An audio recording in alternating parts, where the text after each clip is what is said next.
Fl-isem tal-Missier u tal-Iben u tal-Ispirtu Santu. Grazzi lilkom Muslim minn Alla Missierna u Sidna Ġesu Kristu. U t-leżisrum id-nofru dil-Quddisa għal bżonn ta' persuna.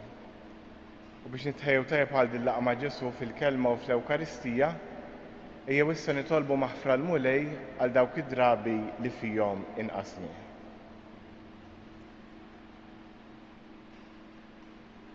Int Mgħallem tajjeb tagħna, mulej ħnina. Int Raj tajjeb tagħna, Kristu ħnina. Int Sultan ħanin tagħna, mulej ħnina.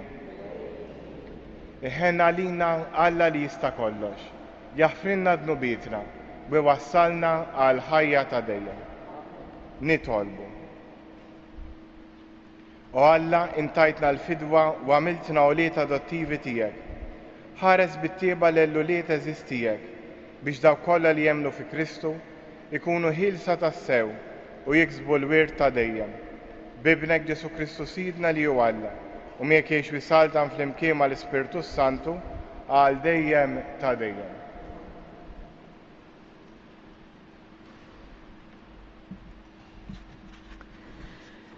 Qari mill-ewwel ittra ta' San Pawlu Apostlu lill-Korintin, Ħuti.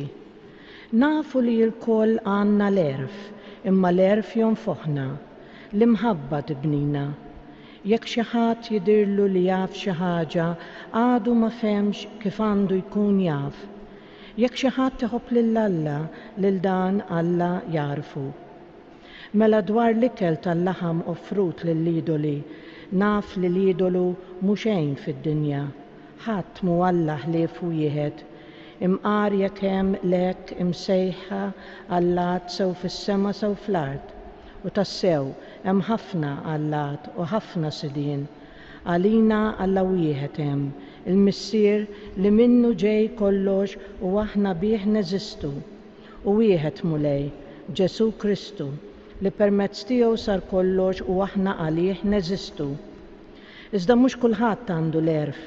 Xi wħud billi kienu mdorrija bl-idoli jieklu l-laħam bħalli kieku kien offert lill-idoli u billi tkun dgħajfa l-kuxjenza tagħhom tittebba. Mela bl-erf tiegħek jiġġarraf id-dgħajjef ħuk li għalih mit Kristu. Meta intom tidimbu b'dan il-mod kontra ħudkom u tfiru l-kuxjenza dgħajfa tagħhom, kontra Kristu tkunu tidimbu.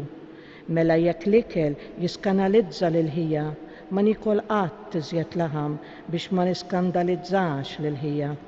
Il-kelma tal-mulej. Mexxini mulej fit-triq ta' dejjem. Mulej, int tarbilni u tarafni, int taf meta noqgħod u meta nqum, int taraf mill-bogħod ħsibijieti, int taraf il-mixi u l-waqfien tiegħi, triqati kollha int tafhom sewwa. Mexxini mulej fit-triq ta' dejjem. Għax int sawwart il-ġewwieni tiegħi u fġuf ommi int insiġtni, inrodlok ħajr għax b'mod tal-għaġeb għamiltni, tal-għaġeb huma l-emejjel tiegħek. Mexxini mulej fit-triq ta' dejjem. Arbilni u Alla u ara f'qalbi, iflini u kun għaf ħsibijieti. Ara iniex miexi fit-triq ħażina u mexxini fit-triq ta' dejjem. Mexxini mulej fit-triq ta' dejjem. Alleluja, alleluja. Jekk inħobbu l-xulxin Alla jgħammar fina u mħabtu issib il-milja tagħha fina. Alleluja.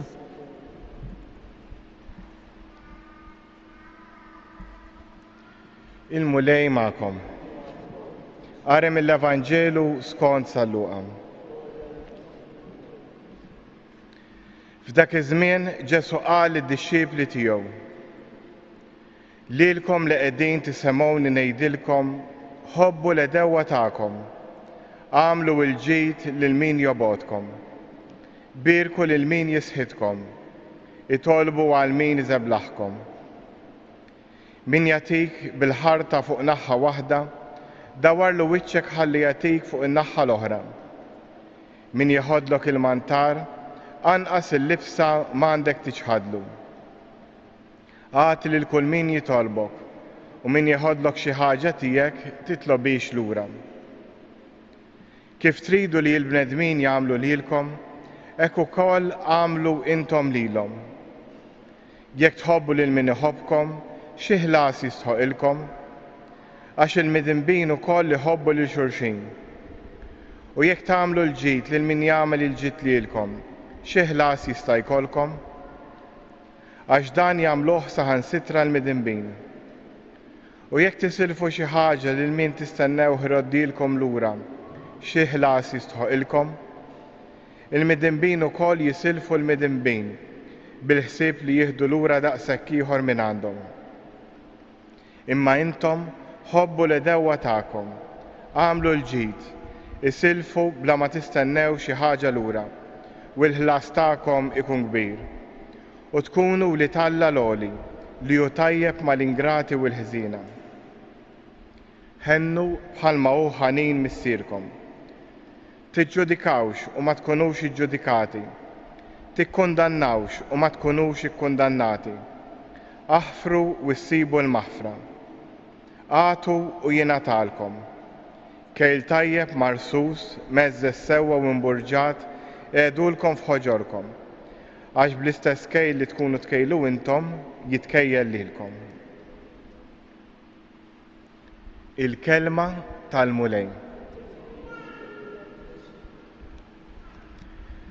Ek dan il-Vanġelu li għadna kemm qrajna jaħodna jew ifakkarna f'waħda mill-attitudnijiet tagħna li aħna msejħin ngħixu li mħabba lill-oħrajn u l-maħfra tal-edewwa tagħna. Issa bħal esperjenza u min din ma jifhimix jew iħossha diffiċli. Kif tista' tħobb lil xi ħadd li jagħmellek id-deni? Hawn min jgħidlek jien ħfirtlu imma bħal donni għadni rrabjat jew irrabjata għalih. Ma jimpurtax aħna jridu naraw il-weġġa ta' ħaddieħor u nippruvaw nifhmuha l-ewwel qabel kollox bħala esperjenza umana. Aħna l-bnedmin magħmulin li jekk tiġrilna xi ħaġa li tweġġana niftakruha biex ma nerġgħux ngħaddu minnha. Hekk pereżempju tifel żgħir beda jimxi, kien hemm in-nar, messebo ma' dak in-nar, ma' xi sufarina, ma' xi fireplace, ħaraq idu, ħaraq ftit. Dik il-ħarqa jibqa' jiftakarha u jitgħallem li jekk imiss-sinar ħajinħaraq. Allura li wieħed jiftakar l-affarijiet li jkun għadda minnhom mhix xi ħaġa ħażina imma hi xi ħaġa maħluqa minn Alla biex tippreserva lilna stess. Allura x'in Ġesu jgħid il-maħfra tmur lil hemm minn dak li huwa emozjonali. U jien inħobb insaqsi jekk dan li weġġek fil-passat. Jekk Alla ħares qatt inti tarah fit-triq tkun tajritu karozza. Inti ċempel ambulanza u dak li jkun jgħidlek iva. Jekk lest li tgħinu b'dak il-mod, ifisser li inti ħfirtlu, mhux se tħallih imut, anzi taħfirlu. Allura dan li jgħidilna l-Vanġelu tal-lum nistgħu ngħixuh b'mod tranquill. U x'nistgħu nagħmlu flimkien ma' dan? Hekk il-maħfra hemm min pereżempju ikun irċieva xi inġustizzja, xi ħadd ħadlek li hu tiegħek. Dal-Vanġelu u l-kuntest tiegħu ma jissuġġerix li aħna għandna noqogħdu ħalqna magħluq quddiem inġustizzja. Għaliex? Għax hekk il-persuna l-oħra kienet inġusta magħna, dik uriet nuqqas ta' mħabba. U meta jien infittex ġustizzja jekk hemm bżonn anki f'ċerta każi estremi bil-qorti, m'għandix nagħmel dak biex impatti lill-persuna l-oħra. Imma għandi nagħmel dak ispirat minn dal-Vanġelu b'imħabba lejja. Għax hekk dil-persuna għandha daqshekk qalba magħluqa għall-imħabba għall-oħrajn, jekk dil-persuni daqshekk egoistika li ħadet dak li mhux tagħha, jekk jien bil-kelma tajba u b'imħabba anki ntellaħħa l-qorti, inkun ngħinha toħroġ mill-iżbal tagħha. u forsi tinduna. Però biex nagħmlu dan għandna bżonn ħafna erf ġej minn naħa ta' Alla. Għax kif jgħidilna Ġesu stess, aħjar tipprova tirranġa ma' dik il-persuna qabel tidħol il-qorti, għax il-qorti tidħol taf meta tidħol u ma tafx meta toħroġ. Mela jew nitolbu l-Mlejja tina l-erf tiegħu. Kif nafu Ġesu tagħna eżempju qawwi. Ġesu ħafer lil dawk stess li kienu jsalbuh. U ra dak l-istess salib tiegħu bħala parti mir-rieda tal-missier għalih. Għalhekk kemm nitolbu l-Mulej fil-waqt li jenna nieħdu ħsieb tagħna nfusna, jenna ngħinu wkoll l-oħrajn jikbru jekk dawn ikunu ħafna magħluqin fihom infushom, jagħtina d-don il-kuraġġ ukoll li naħfru. Nitolbuh ukoll jagħtina l-erf tiegħu biex narfu dejjem niddistingwu bejn il-weġa u l-maħfra vera. Fiskiet nitolbu fuq dan.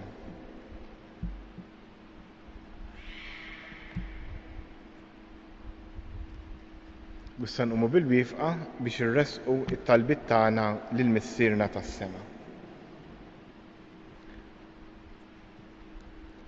Alla u imħabba iħeġġiġna minn din iċ-ċertezza u mqawwiem mill-Ispirtu bla qiegħda jgħajjad f'qalbna Abba Missier, nitolbuh u ngħidulu Alla ta' mħabba ismana. Alla ta' mħabba ismana. Mulej għamel li l-Knisja tkun xhieda tal-ħniena kbira tiegħek. Nitolbu. Ismana. Sawwab mulej fil-qalb ta' kull bniedem sentimenti ta' mħabba u sliem. Nitolbu. La ta' mħabba ismana. Mulej għejn lil kulħadd sabiex jara wiċċek fil-fqir u l-batut. Nitolbu. Għatilina li nitrejqu bil-ġisem u d-dem ta' Kristu li naħfru minn qalbna lil xulxin. Nitolbu. Wissa fiskiet jew resqu talbit tagħna l-missierna tas-sema.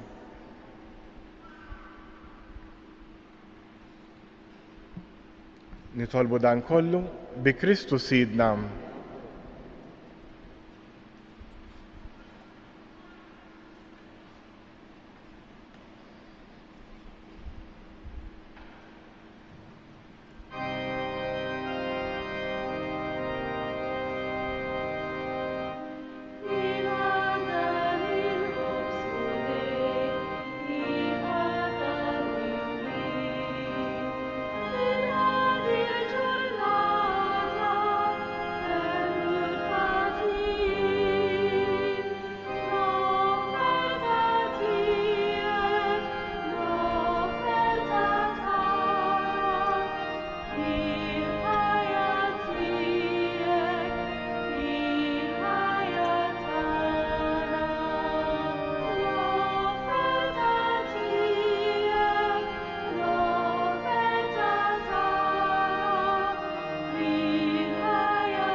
Tolbut bi s-sagrifiċċju tiegħu tagħkom ikun joġob l-Alla l-Missier li jista' kollox.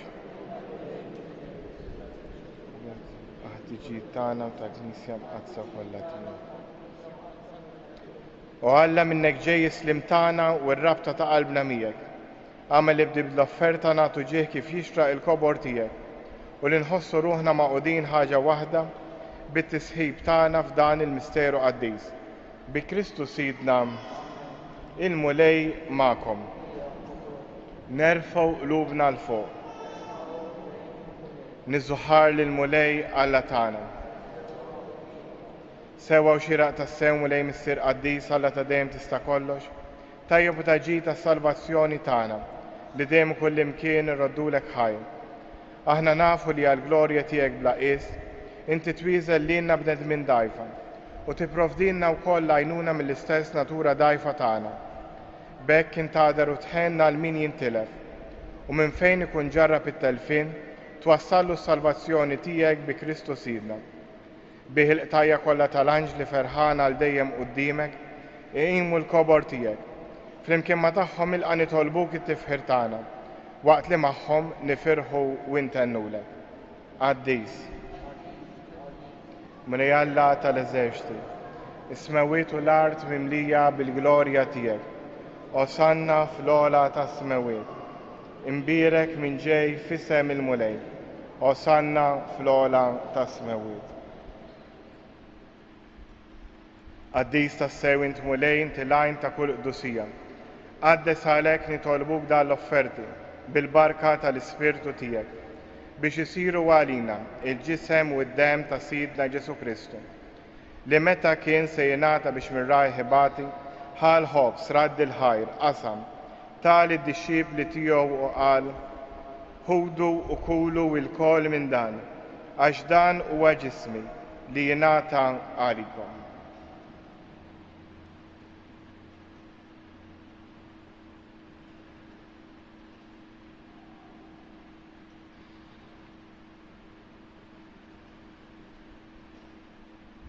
Ekku kol wara li klaħa l-kalċ reġrat il-ħajr tal id-dixxib li tiegħu qal ħudu jxorbu minnu il-kol għax dan huwa l-kalċi ta' demmi tal-patt il-ġdid li jibqa' l dejjem id-demm li jxerret għalikom u għall-bnedmin kollha għal maħfra ta' dnubiet. Għamlu dan b'tifkira tiegħi.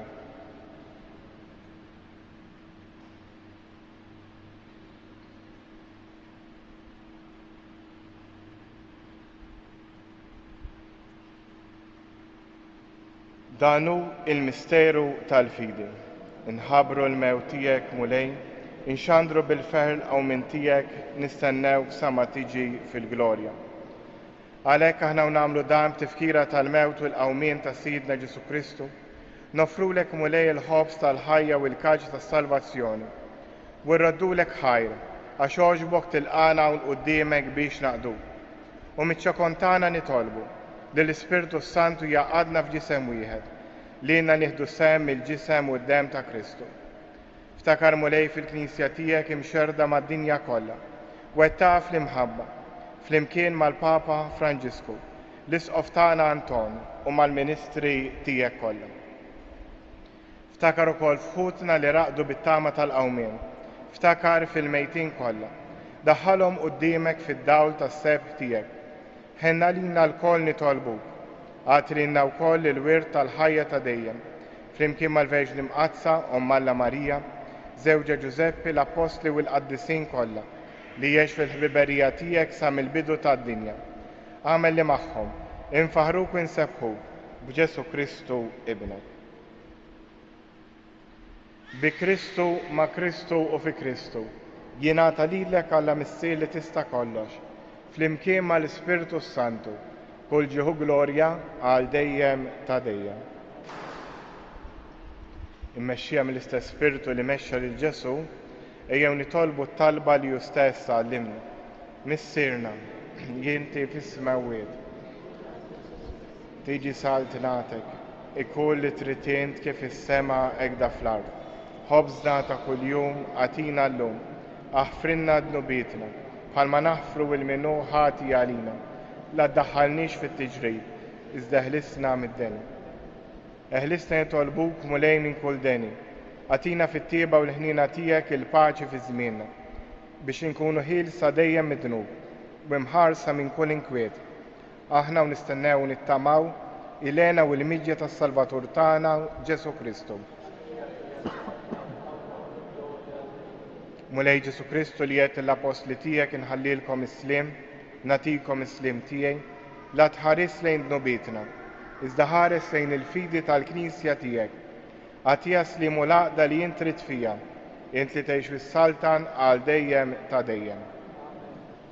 Il-paċi tal-mulej tkun dejjem magħkom.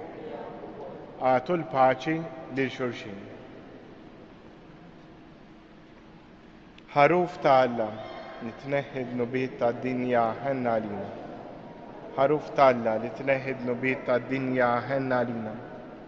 Ħaruf ta' Alla li tneħħi d-nubiet tad-dinja għatina l-paċi. Danu il-ħaruf ta' Alla, danu li jneħħi d-nubiet tad-dinja.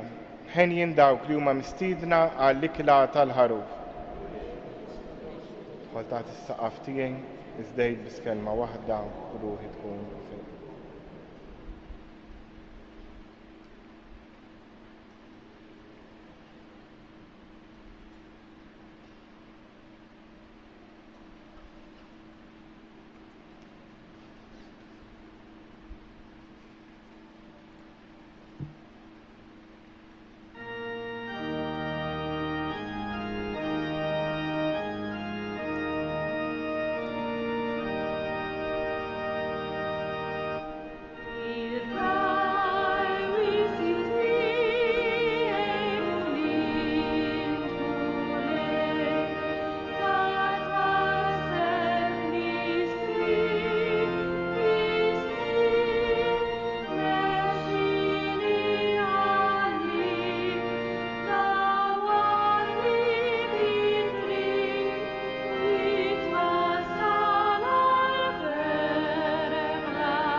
nitolbu.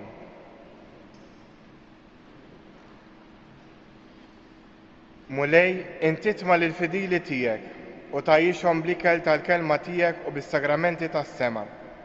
Għamel li bis-saħħa ta' doni kbar mod jalilna minn ibnek il-Għażiż, aħna nimxu l-qudiem sa ma nissieħbu għal dejjem miegħu fil-ħajja tiegħu u li jgħix wisħaltan għal dejjem ta' dejjem.